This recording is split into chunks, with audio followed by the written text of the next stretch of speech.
오늘은 성령 강림 후 열째 주일입니다. 주일 예배를 하나님께 드리겠습니다.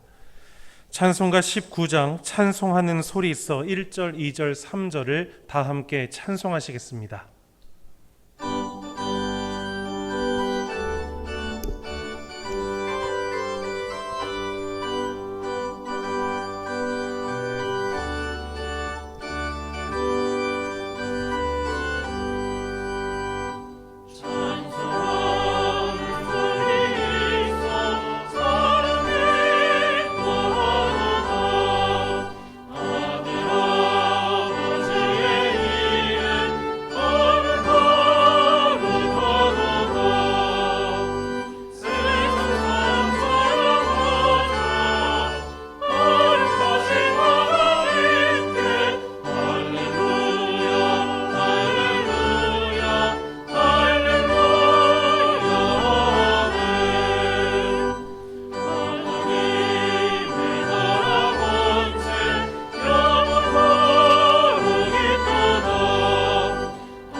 하나님은 회개하는 마음으로 나오는 사람들을 물리치지 않으십니다. 이제 우리들의 죄를 뉘우치고 고백합시다.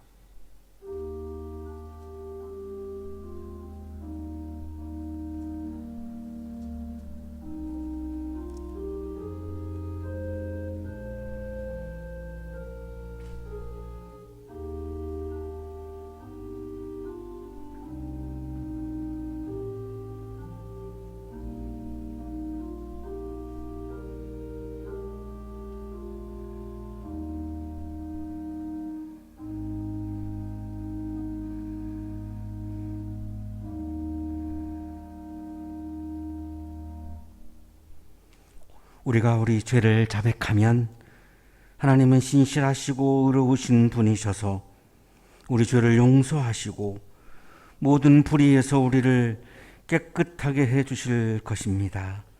아멘.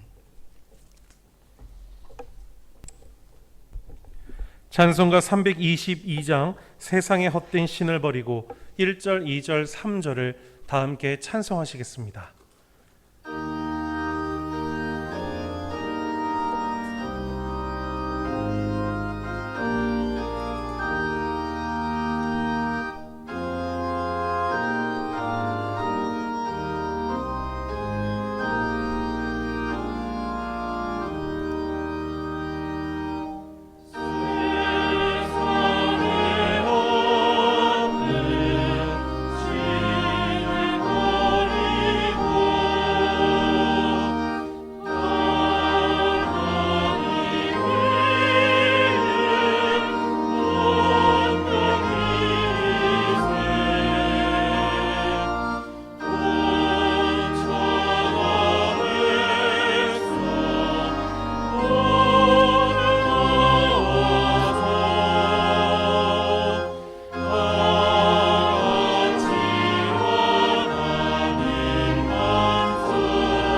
다 함께 기도하시겠습니다.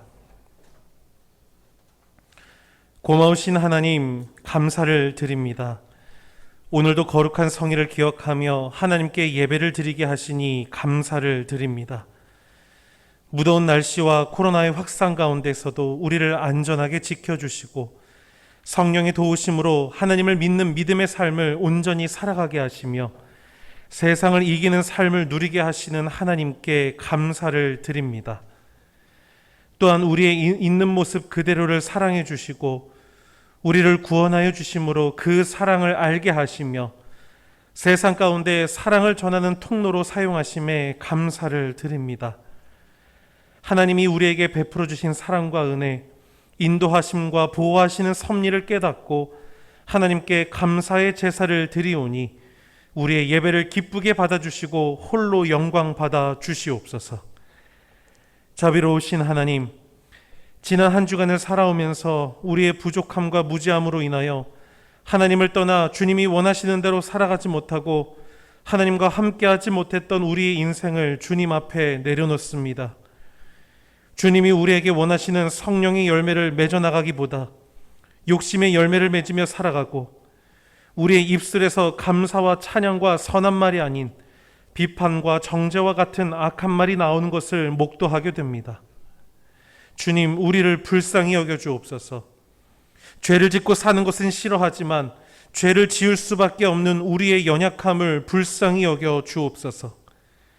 이 시간 주님 앞에 모든 죄를 내려놓고 하나님을 바라보오니 십자가의 보혈로 우리의 모든 죄를 덮어주시고 우리가 다시 정결하게 되어 거룩하신 하나님과 함께 살아가는 우리 모든 성도들이 되게 하여 주옵소서.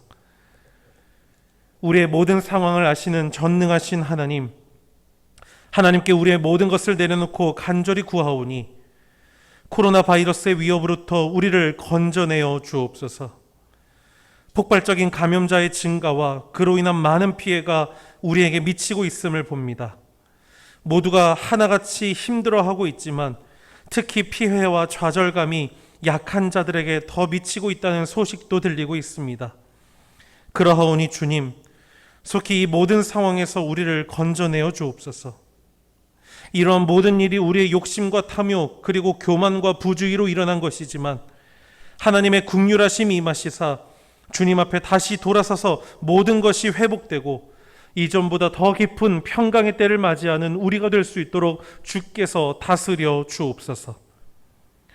무더운 날씨 속에서 바이러스와 싸우고 있는 모든 일꾼들에게 지치지 않도록 주님께서 힘을 더하여 주시고 끝까지 최선을 다하여 감당할 수 있도록 주께서 함께하여 주옵소서.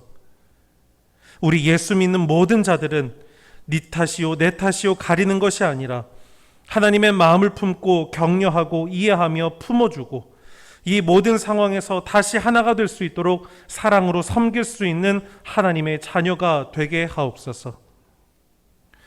주님, 이 나라 이 땅의 모든 위정자들을 주께서 붙들어 주시고 자신의 권력을 유지하기 위하여 살아가는 것이 아니라 하나님이 세우신 목적을 분명히 알고 겸손함으로 이 나라를 하나님의 뜻대로 이끌어 나갈 수 있는 위정자들이 되게 하여 주옵소서.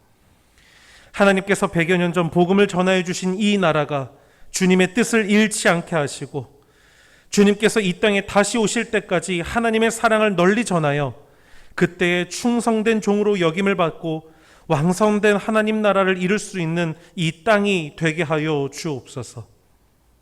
우리 모든 성도들과 그의 가정과 직장과 사업체, 이 한양대학교회와 한양동사를 축복하여 주시고 하나님의 사랑이 넘치며 살아계신 하나님의 역사가 나타나는 모든 공동체가 되게 하여 주옵소서. 주의 종을 통하여 주시는 하나님의 말씀을 듣고 순종하게 하시고 말씀의 순종을 통하여 하나님을 기쁘시게 하는 우리가 되게 하옵소서. 하나님을 찬양하는 모든 이들의 찬양을 흠양하여 주시고 그 찬양이 하나님을 영화롭게 그리고 우리에게는 기쁨이 될 수 있는 이 시간이 되게 하여 주옵소서. 이번 한 주간도 우리와 함께 하시는 하나님을 의지합니다. 우리와 함께 하시고 우리의 삶을 통치하여 주시옵소서. 모든 것을 주의 손에 의탁하옵고 살아계셔서 함께 하시는 거룩하신 우리 구주 예수 그리스도의 이름으로 간절히 기도드립니다. 아멘.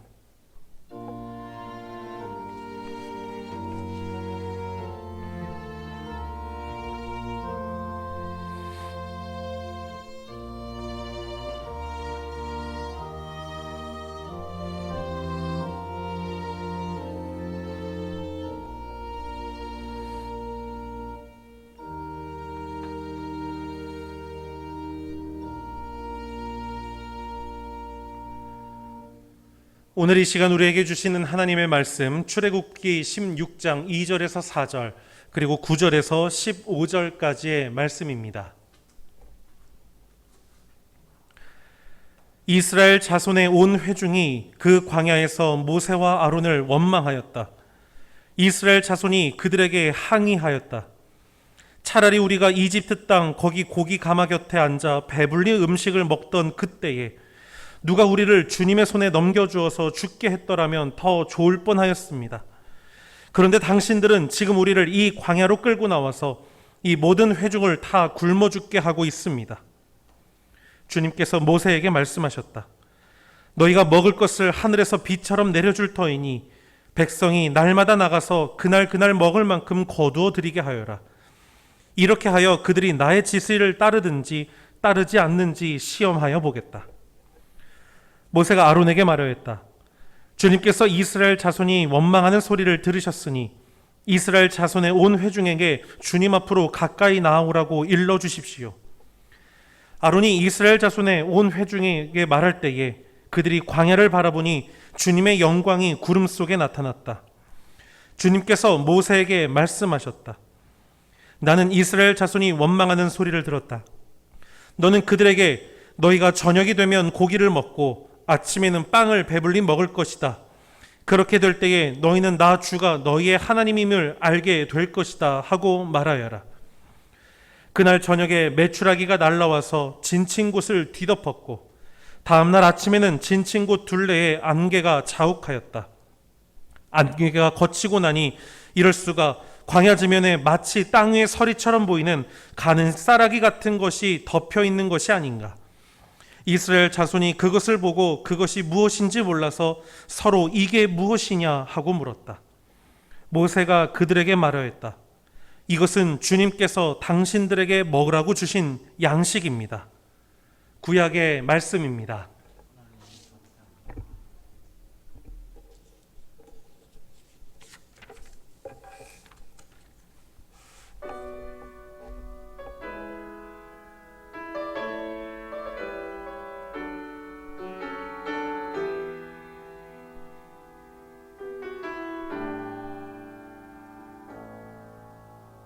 주 사랑이 나를 숨쉬게 해 세상 그 어떤 어려움 속에도 주의 은혜로 나를 돌보시며 세상 끝날까지 지켜주시네. 주 사랑이 나를 이끄시네. 내가 갈 수 없는 그곳으로 주의 사랑 나를 붙드시며 세상 끝날까지 인도하시네.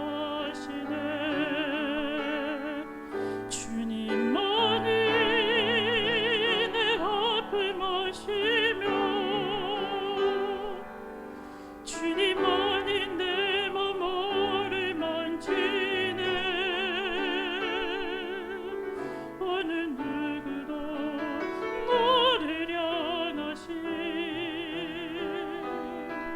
주님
그리스 신화에 에리시크톤이 등장을 합니다. 그는 아주 오만했고, 오만하다라고 하는 것은 신을 두려워하지 않는 것을 의미합니다.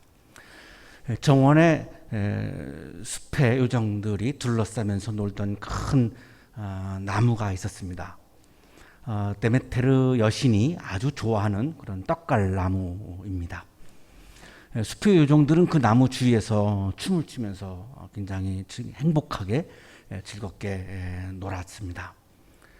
이 에리시크톤이 어느 날 집을 지을 제목이 필요했습니다. 그래서 하인들에게 그 큰 떡갈나무를 베라고 했습니다. 감히 아무도 나무를 배려하지 않았습니다.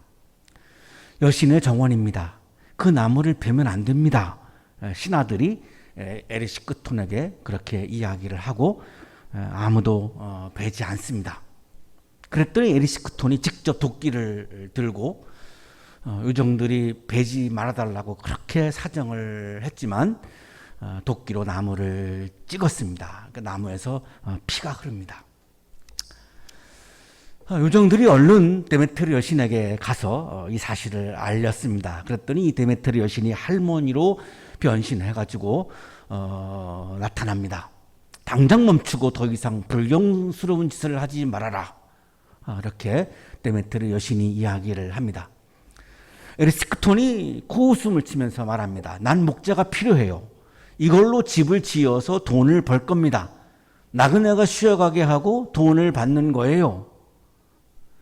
요정들이 그 떡갈나무 주변에서 행복하게 시간을 보내고 노는 것은 전혀 에리시크톤에게 중요하지 않죠. 이 나무를 통해서 내가 돈을 얻는 것이 오로지 중요한 것입니다. 데메테르 여신이 기아의 여신 리모스를 부릅니다. 아주 불경스럽고 욕심 많은 자가 있다. 그에게 욕심이 많으면 어떻게 된다는 것을 보여주어라. 그랬더니 리모스, 기아의 여신 리모스가 에리시크톤의 혈관에다가 독을 불어 넣습니다. 잠이 들었던 에리시크톤이 심한 배고픔을 느끼면서 잠에서 깨어납니다. 눈에 보이는 음식을 모조리 먹습니다. 그런데도 배고픔이 채워지지 않습니다. 아무리 먹어도 계속해서 배가 고픕니다.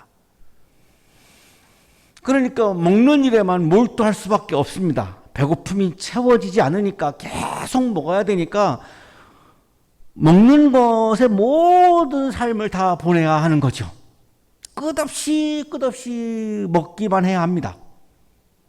그러니 그 비용이 많이 들어갈 수밖에 없고 가산을 탕진합니다. 딸 메스트라를 노예로 팔아서 그 돈으로 음식을 사서 먹고 배고픔을 달랩니다. 이 팔려간 딸 메스트라가 포세이돈에게 구해줄 것을 소원했고, 포세이돈은 메스트라가 도망칠 수 있도록 도와주고, 이런 물건들을 동물로 변화시킬 수 있는 그런 능력을 부여해 줍니다. 그러니까 너는 모든 것을 동물로 바꿀 수 있게 될 것이다. 포세이돈이 그렇게 그런 능력을 부여해 주니까 딸 메스트라가 그 능력을 이용해서 아버지의 음식을 준비하는 거죠. 이런 사물, 물체들을 다 동물로 변화시켜가지고 그 동물로 요리해가지고 아버지에게 요리를 드리는 거죠. 에리시크톤은 눈에 보이는 음식을 다 먹습니다. 그래도 배고픔은 계속됩니다. 나중에 에리시크톤은 자기 몸을 먹기 시작합니다. 나중에 머리만 남습니다. 에리시크톤의 치아가 서로 막 부딪히면서 먹을 것을 달라고 아우성을 칩니다. 그의 욕심은 그의 인생까지 송두리째 자기 몸까지 먹어치우고 말았습니다. 그리고 비극적인 최후로 삶이 끝나고 맙니다. 오늘의 성서 일과는 히브리인들이 광야에서 먹을 것에 집중을 하면서 하나님을 바라보지 못하고 하나님을 놓치고 하나님을 믿지 않고 하나님을 원망하는 장면의 말씀이 오늘 성서 일과의 말씀입니다. 오늘 성서 일과는 출애굽기 16장인데요. 우리가 잘 알고 있는 만나와 메추라기 그 본문입니다. 많은 그리스도인들은 만나와 메추라기에 집중을 하죠. 왜냐하면 만나와 메추라기가 하늘에서 주어졌고 기적이었으니까요. 그 기적에 집중을 하고 만나와 메추라기에 집중을 하죠. 그 만나와 메추라기에 집중하면 에르시크톤이 먹는 것에만 모든 삶을 쏟아야 했던 것처럼 그 만나와 메추라기를 주시는 하나님을 보지 못합니다. 그것을 우리는 신앙이라고 부르지 않습니다. 만나와 메추라기의 기적에 집중하는 것은 신앙이 없는 사람들도 다 하고 있는 거죠. 그것을 우리는 신앙이라고 말하지 않습니다. 그러나 현실적으로 많은 그리스도인들은 하나님보다는 만나와 메추라기에 집중을 하고 만나와 메추라기라고 하는 기적에 집중을 하고 그 기적이 나에게도 일어날 것을 바라는 마음이 강하죠. 근데 그 만나와 메추라기가 오는 근거는 하나님입니다. 하나님이 없이는 만나와 메추라기는 불가능한데 하나님은 안 보고 만나와 메추라기만 보는 거죠. 그것을 우리는 신앙이라고 부르지 않습니다. 오늘 성서 일과에서 사실은 만나와 메추라기에 우리가 집중할 것이 아니라 하나님에게 집중해야 하는 것이 아닌가.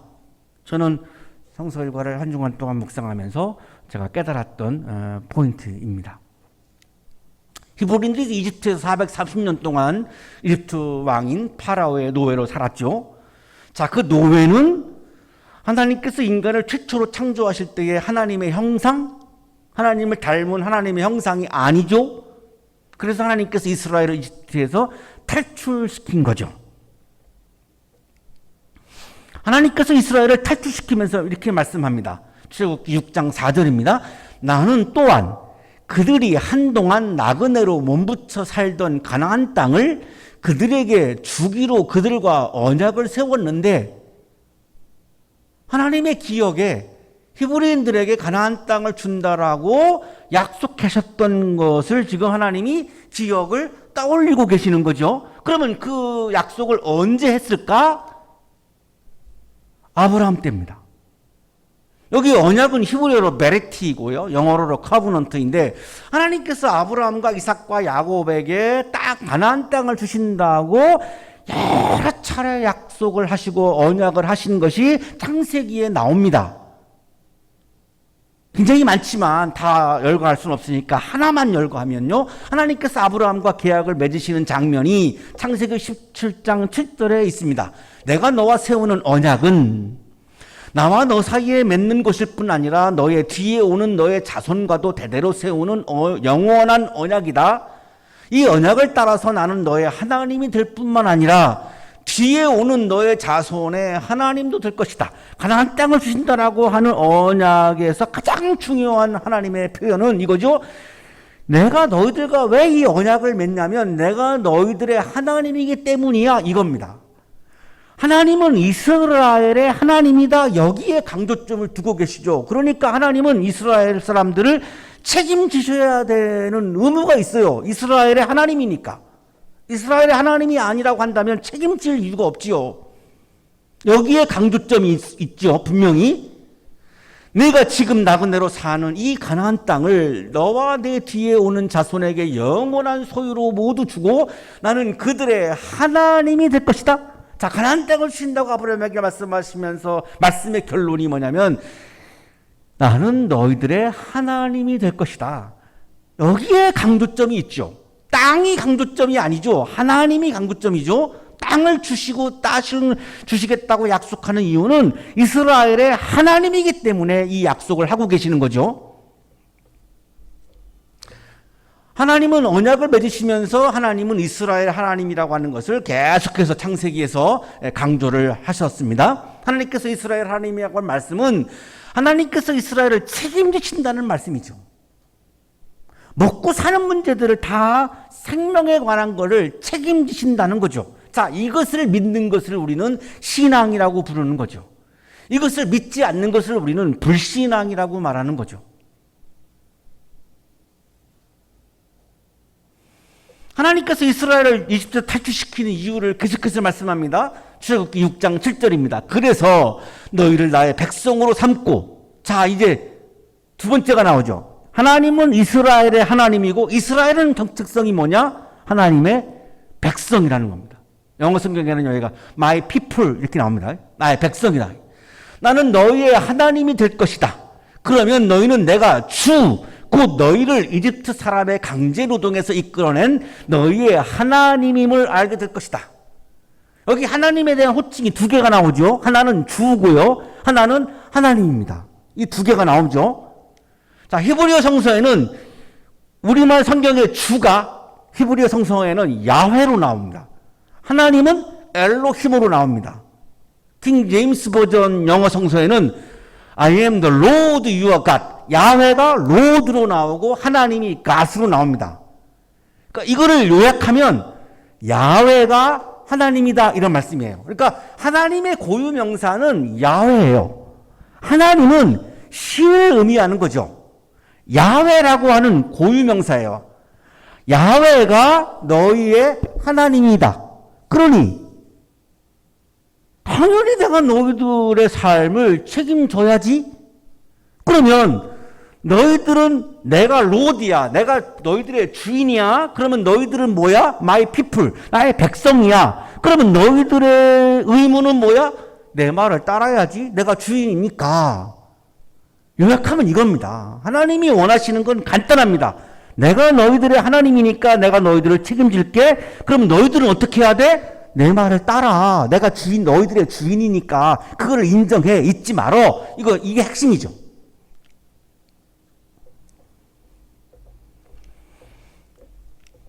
하나님은 이스라엘의 로드, 야훼 주인이고 이스라엘은 하나님의 백성, 피플이기 때문에 하나님께서 이스라엘을 책임진다라고 하는 것을 강조하시면서 가나안 땅을 주신다고 하신 것이지, 땅이라고 하는 자체가 중요해서 이렇게 땅을 주신다고 말씀하신 건 아니죠. 부동산의 차원에서 땅을 주신다고 말씀한 게 전혀 아니죠.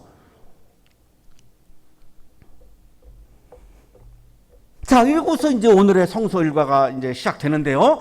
이스라엘 자손의 온 회중이 엘림에서 떠나 엘림과 시내산 사이에 있는 신광야에 이르렀다. 이집트 땅에서 나온 뒤 둘째 달 보름이 되던 날이다. 이집트를 출발해서 이제 가나안 땅으로 가는데 중간에 신광야라고 하는 광야에 도착을 한 거예요. 이거를 우리가 이 지리에서 시나이 반도라고 부르는 곳입니다. 시나이 반도라고 부르는 곳인데 그 신광야에 도착을 한 거죠.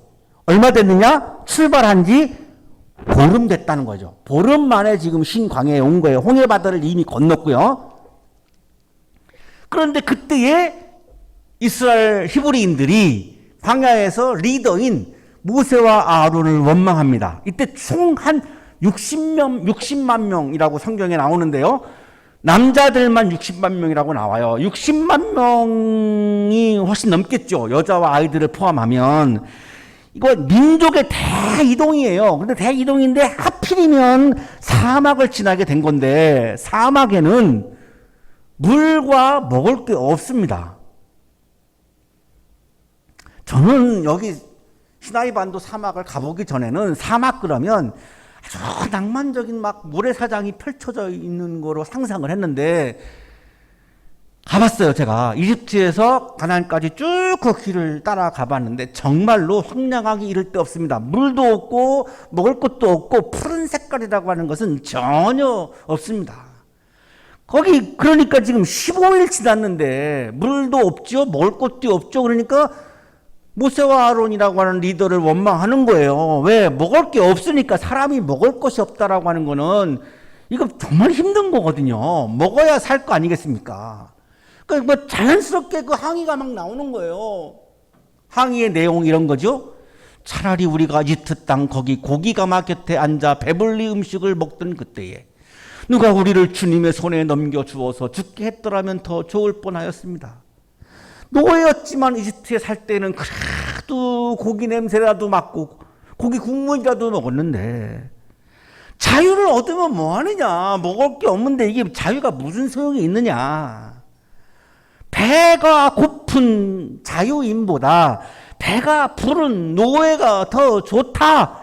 이런 뜻에서 지금 왜 우리를 데리고 나왔느냐라고 지금 리더인 모세와 아론에게 지금 불평과 원망을 쏟아내기 시작하는 거죠.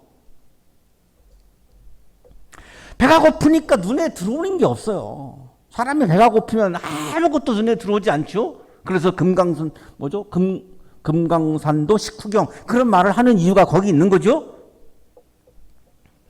그랬더니 하나님께서 그래 먹을 거를 줄게 아주 간단하게 말씀합니다. 그래 먹을 걸 주면 되잖아.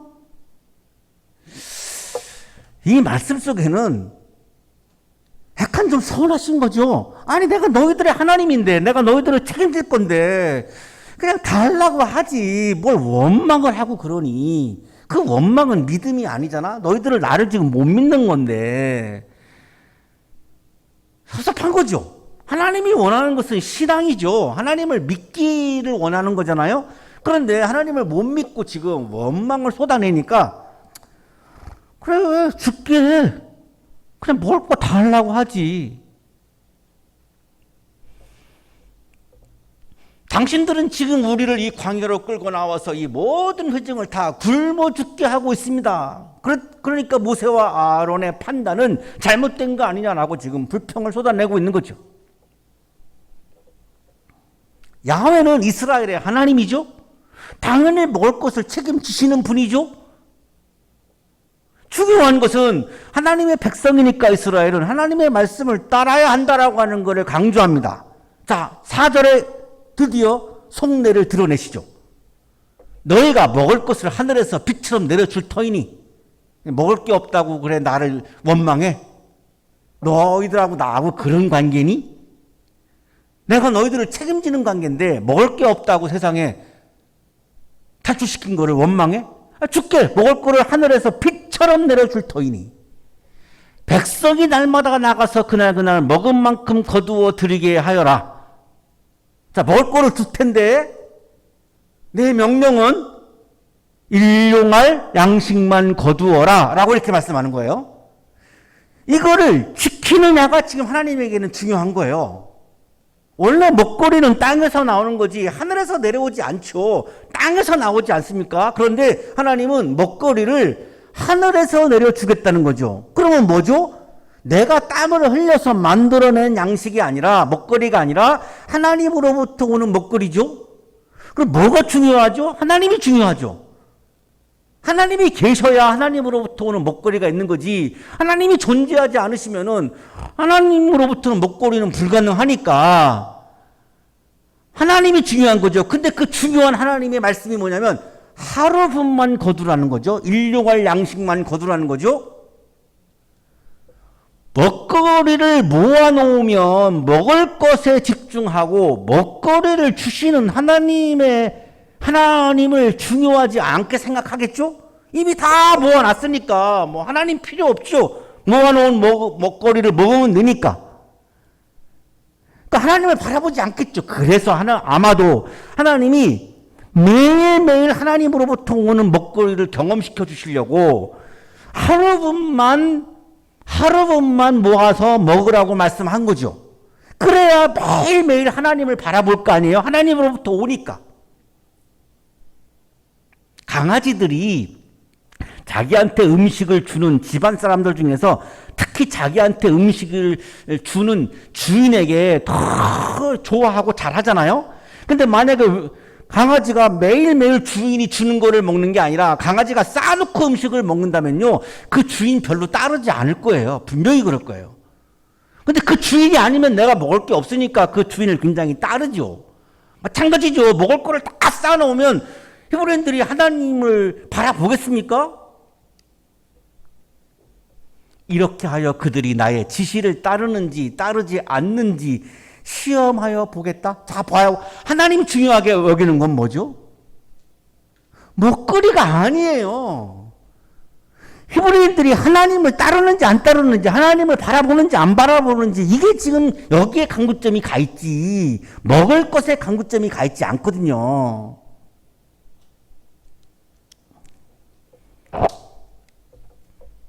모세가 아론에게 말합니다. 주님께서 이스라엘 자손이 원망하는 소리를 들으셨으니 이스라엘 자손의 온 회중에게 주님 앞으로 가까이 나아오라고 일러주십시오. 다 백성들을 뭐라는 거죠?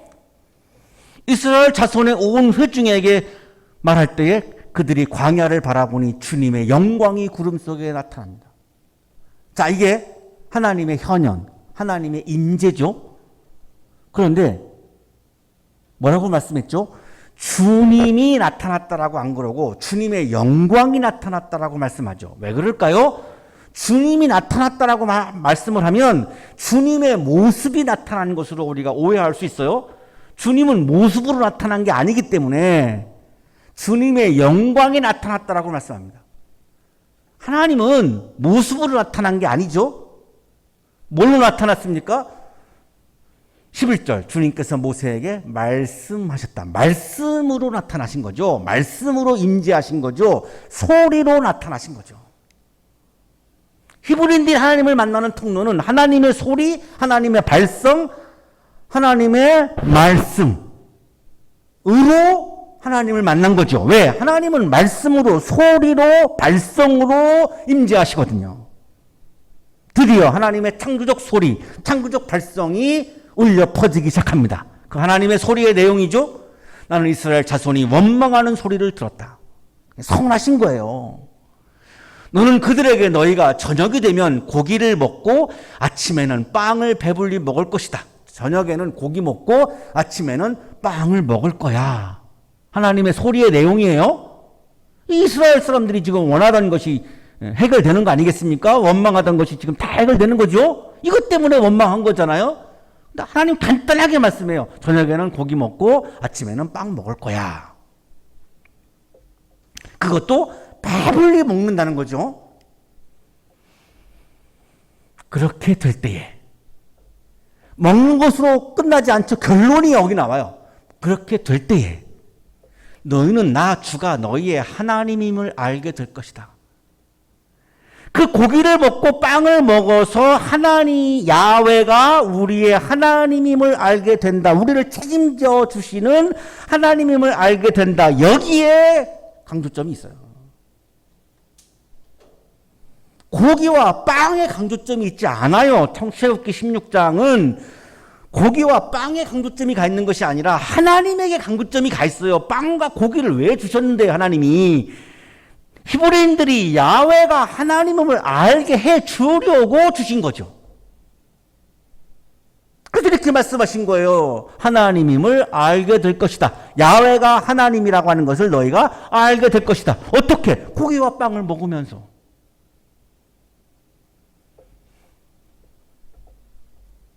야훼가 이스라엘 하나님을 알라는 것, 그것은 하나님으로부터 오는 고기와 빵을 먹으면서 하나님은 바라보지 않고 고기와 빵만 바라보아서는 안 된다는 거죠. 그거는 신앙이 아니라는 거죠. 그건 욕심이죠. 이스라엘은 하나님의 백성이기 때문에 하나님을 바라보는 것이 중요하다는 거죠. 신앙인은 나의 시선이 고기와 빵이 아니라 하나님을 향하는 사람이 신앙인이라는 거죠. 자, 그런데 우리의 시선이 기적에 집중을 하고 만나와 메추라기에만 집중을 하고 하나님을 바라보지 않는다면 그건 신앙이 아닌 거죠. 그냥 욕심일 뿐이죠. 그날 저녁에 메추라기가 날아와서 짐친 곳을 뒤덮었고 다음날 아침에는 짐친 곳 둘레에 안개가 자욱하였다. 자, 저녁에 메추라기, 새죠? 이게 철새입니다. 철새. 독일의 구약 성서 신학자인 마르틴 노트가 한 주석입니다. 메추라기가 봄과 가을에 이동할 때 시나이 반도의 지중해 연안에 때를 지어 나타나는 현상에 대해서는 민수기 11장 4절 이하를 주석할 때 자세히 언급하게 될 것이다. 지금도 봄과 가을에 메추라기라고 하는 철새가 이 시나이 반도에 날아들고 있습니다. 지금도. 그런데 히브리인들은 이집트에서 이거를 양식이라고 생각해 본 적이 한 번도 없어요. 근데 이때 이게 하나님으로부터는 먹거리네라고 하는 것을 깨달은 거죠. 그러니까 하나님으로부터 온 먹거리가 분명하죠. 한 번도 이거를 먹거리라고 생각해 본 적이 없었는데 하나님으로부터 오는 먹거리인 거를 알게 된 거죠. 안개가 거치고 나니까 이럴 수가. 광야 지면에 마치 땅 위에 서리처럼 보이는 가는 쌀아기 같은 것이 덮여 있는 것이 아닌가. 민영진 교수의 주석입니다. 아직 이것을 만나라고 부르지는 않는다. 이것을 만나라고 불렀다는 것은 31절에 가서야 나온다. 아직 만나라고, 우리가 알고 있는 만나라고 하는 표현은 안 나와요. 근데 이게 바로 만나죠. 이스라엘 자손이 그것을 보고 그것이 무엇인지 몰라서 서로 이게 무엇이냐 하고 물었다. 일주에서는 보지 못했던 것을 지금 보고 있거든요. 이게 뭐지? 이게 뭐지의 히브리어가 어머니 만나예요. 이래서 만나가 된 건데, 히브리인들은 처음 보는 건데 하나님으로부터 온 빵이에요. 이게 지금 모세가 그들한테 말하죠.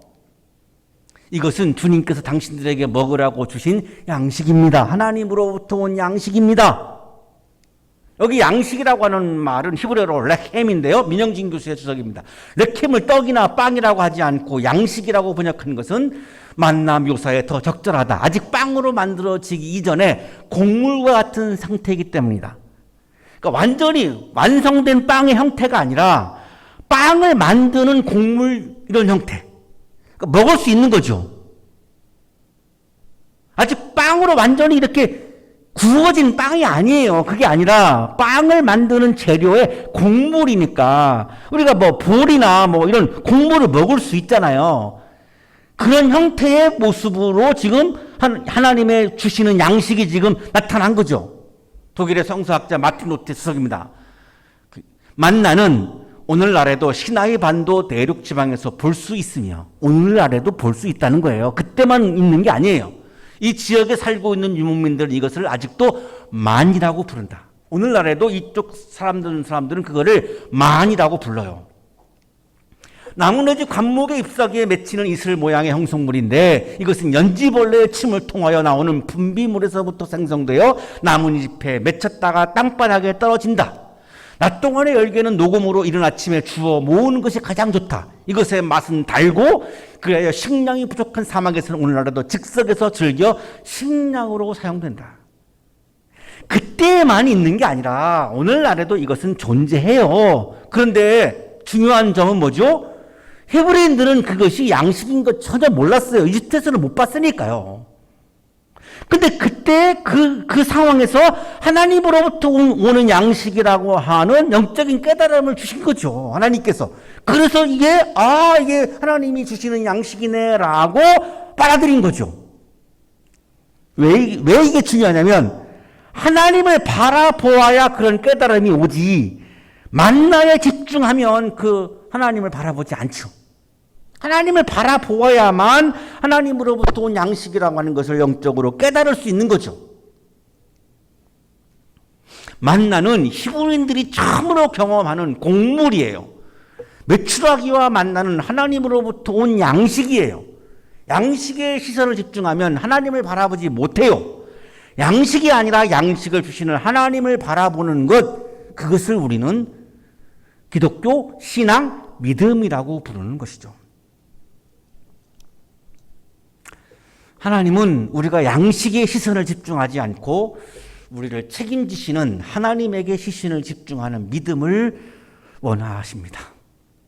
당시의 히브리인들에게도 그것을 원하셨기 때문에 하루 분씩만 계속해서 하나님을 바라보게 하시려고 하루 분만 주셨던 거죠. 하나님을 바라보는 것을, 물질을 바라보는 시선이 하나님을 바라보는 것을 방해할 수 있죠. 그 외에도 하나님을 바라보는 것을 방해하는 것들이 많죠. 그것을 잘 이겨내고 끝까지 최선을 다해서 하나님을 바라보는 사람들이 아름다운 그리스도인들입니다.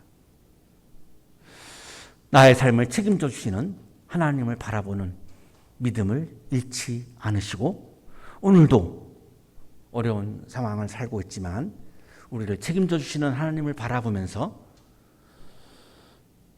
나를 책임져 주시는 하나님에 대한 믿음으로 모든 어려움들을 이겨내는 여러분들의 삶이 되시기를 주님의 이름으로 축복합니다. 거룩하신 주님, 나의 시선이 하나님을 향하지 못할 때가 많이 있음을 고백합니다. 다시 한번 깨어나서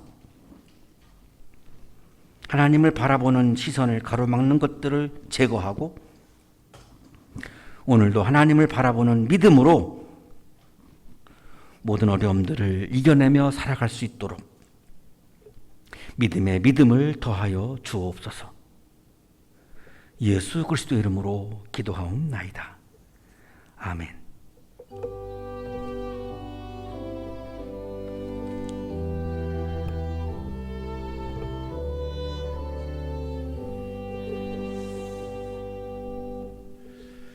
교회 소식 알려드립니다. 오늘은 성령 강림 후 열째 주일로 지켜 예배를 드립니다. 다음 주일은 성령 강림 후 11번째 주일로 지켜 예배를 드리겠습니다. 다음 주 성사일과는 열왕기상 19장 4절에서 8절까지의 말씀 제목은 일어나서입니다. 주중에 성서일과 말씀 묵상하시기를 바랍니다. 우리 매일 시간을 정해두고 기도하시리라 생각합니다. 우리 기도하실 때마다 우리 코로나로 인하여 힘들어하고 있는 우리 지체들, 그리고 방역에 힘쓰는 모든 자들 위해서 함께 기도해 주시고, 또 이렇게 무더운 여름날 쪽방촌과 같은 좀 어려운 환경에 계신 분들 정말로 많이 고생하시고 계실 텐데 우리 그분들 위해서 함께 기도해 주시기를 바랍니다. 무더운 날씨 속에 건강 지키시고 또 개인 방역에 철저하게 준수하셔서 이 정말로 확산되고 있는 코로나가 우리 꺾이는데 또 한몫하는 우리 한양대학교의 모든 성도님들 되시기를 주님의 이름으로 부탁드립니다. 우리 헌금 드리신 분들, 우리 정기수 재무부장님께 헌금 항목에 대하여 문자 발송 부탁드리겠습니다. 교회 소식 여기까지입니다. 주님 앞에 예물을 드리겠습니다.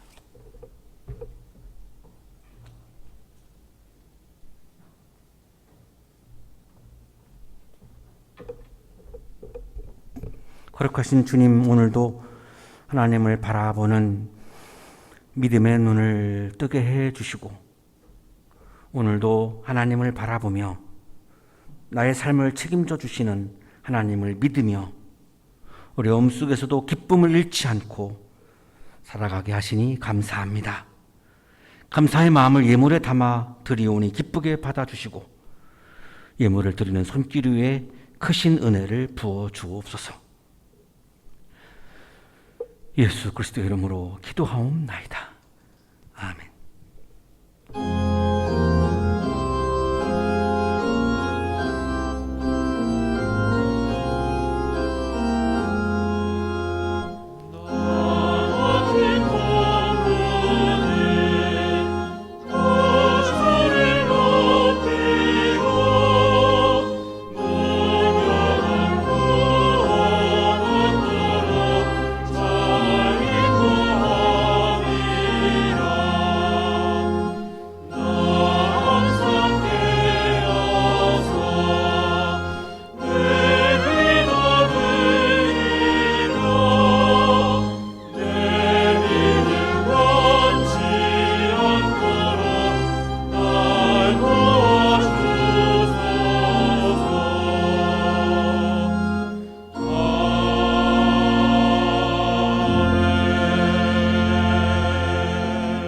이제는 우리에게 하나밖에 없는 생명까지도 아낌없이 사랑으로 나누어 주시는 예수 그리스도의 은혜와 오늘도 우리에게 말씀을 주시는 하나님의 사랑하심과 생명의 기운을 주시는 성령의 역사하심이 어떠한 상황에서도 하나님을 바라보는 시선을 잃지 않고 나를 책임져 주시는 하나님을 바라보며 꿋꿋하게 고난 속에서도 하나님을 향하여 하나님의 나라를 향하여 힘차게 걸어가는 삶을 결단하며 세상을 향하여 힘차게 나아가는 우리 모든 한양 가족들의 삶 속에 지금부터 영원토록 함께 하시기를 간절히 축원하옵나이다. 아멘.